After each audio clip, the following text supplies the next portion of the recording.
Shalom bien-aimés de Dieu, je vous salue dans le nom précieux de Jésus-Christ, lui qui nous a fait encore grâce ce matin en nous renouvelant le souffle de vie. Bien-aimés, les bontés de l'Éternel ne sont pas épuisées pour toi, ses compassions ne sont pas à leur terme. Et comme ce matin et tous les autres matins, tout se renouvelle. Ses bontés, ses compassions te sont renouvelées. Quelle grâce, Seigneur. Merci, Seigneur Jésus. Oui, tu as toutes les raisons de dire merci à ton Seigneur tous les matins.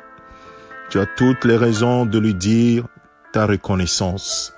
La parole de Dieu nous dit dans 1 Corinthiens chapitre 15, le verset 58, « Mes frères bien-aimés, soyez fermes, inébranlables, travaillant de mieux en mieux à l'œuvre du Seigneur, sachant que votre travail ne sera pas vain dans le Seigneur. » Travaillant de mieux en mieux à l'œuvre du Seigneur, car votre travail ne sera pas vain dans le Seigneur. Bien-aimés, il nous arrive de nous préoccuper souvent, très souvent, de nos besoins. Nous sommes préoccupés par notre bien-être, notre avenir, toutes ces choses. Étant, bien entendu, chrétien, enfant de Dieu, né de nouveau, mais cela n'est pas totalement aligné avec la parole de Dieu. Puisque la parole de Dieu nous dit que nous qui sommes vivants, nous ne devons plus marcher ou vivre pour nous-mêmes. Ça, c'est la première chose. La deuxième chose, la parole de Dieu nous dit dans Ephésiens 2 que Dieu nous a créés en Jésus-Christ. Dans le verset 10, nous sommes son ouvrage. Nous sommes son ouvrage. Nous ne sommes pas nés par nous-mêmes. C'est le Saint-Esprit qui nous a mis au monde. Nous sommes devenus une nouvelle création en Jésus-Christ. Il y a une deuxième naissance qui s'est produite. Une deuxième naissance, un deuxième accouchement. Et c'est le Saint-Esprit qui nous a, mis de nouveau au monde pour que nous soyons maintenant des enfants de Dieu. Et nous sommes son ouvrage, ayant été créés en Jésus-Christ pour des bonnes œuvres que Dieu a préparées d'avance. Donc tu comprends que Dieu n'a pas préparé d'avance. C'est des choses parfois que nous nous préoccupons pour ces choses-là. Il a préparé des choses, les œuvres qui le préoccupent lui. Les choses qui le préoccupent. Il y a des choses qui préoccupent le Père. Et c'est pourquoi Jésus, à 12 ans, pu dire à ses parents, « Ne savez-vous pas que je dois m'occuper des affaires de mon Père ?» Oui, le Père Céleste a des affaires. Il faut que nous les sachions. Ce n'est pas nous seulement qui avons des affaires. Le Père Céleste a des affaires. Est-ce que tu t'en occupes? Est-ce que tu t'en préoccupes?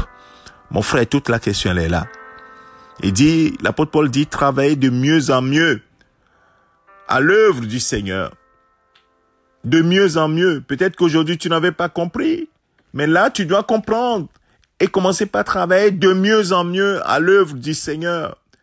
Parce que le Père a des affaires. Si tu laisses les affaires du Père se détruire, tes affaires ne prospéreront pas non plus. Alors, mon frère, ma sœur, que le Seigneur t'aide, que le Seigneur nous aide à nous préoccuper des affaires de notre Seigneur. Il a préparé des bonnes œuvres qu'il a préparées d'avance pour que chacun d'entre nous puissions les accomplir. Et le Seigneur t'attend. Le Seigneur t'attend, il m'attend. Il m'attend, mon frère, ma sœur. Tu dis, moi, je sais pas ce que je dois le faire. Oui. Tu dois le savoir. Nul n'a le droit d'ignorer la loi où on le dit, les juristes disent. De toute façon, nous sommes obligés. Si tu lui demandes, il te dira. Si tu cherches, c'est pour cela que la Bible existe. Pour que nous puissions avoir noir sur blanc les écrits, la parole de Dieu. Et Dieu parle par sa parole pour te dire ce que tu dois faire. Comment tu dois t'occuper de ses affaires et te préoccuper de ses affaires. C'est juste pour te réveiller ton attention, mon frère, ma sœur, nous réveiller. Nous ne sommes pas les centres du monde, bien-aimés de Dieu. Nos affaires ne sont pas les centres des préoccupations de Dieu. Oui, Dieu a ses affaires. Dieu a des préoccupations. Et s'il t'a créé, s'il t'a choisi dans ta famille pour que tu sois son représentant, il a un objectif. C'est ça que tu dois chercher à savoir. Seigneur, pourquoi tu m'as sauvé de ma famille? Regarde tous mes amis qui sont là. C'est moi que tu as rencontré. Pour quel but? c'est pour que tu sois son ambassadeur, frères et sœurs. Il faut que tu le saches. Pour porter la bonne nouvelle. Pour que tu sois un instrument qui va utiliser. Pour répandre la joie, la paix. Pour guérir. Pour ramener à la vie. Délivrer quelqu'un. Ainsi de suite, ainsi de suite. Oui, tu es son instrument. Alors mon frère, travaille de mieux en mieux à l'œuvre du Seigneur. Sois ferme, inébranlable. Et que le Saint-Esprit te guide à faire ce que tu dois faire. Cesse un peu de te préoccuper de tes propres affaires et préoccupe-toi des affaires du Père Céleste. Et tu verras qu'il s'occupera de tes affaires également. Que toute la gloire lui revienne. Alors, mon frère, ma soeur, que le Seigneur te bénisse. Je te souhaite une excellente semaine de travail. Au nom de Christ, c'est ton serviteur, le pasteur Alexandre. Amen.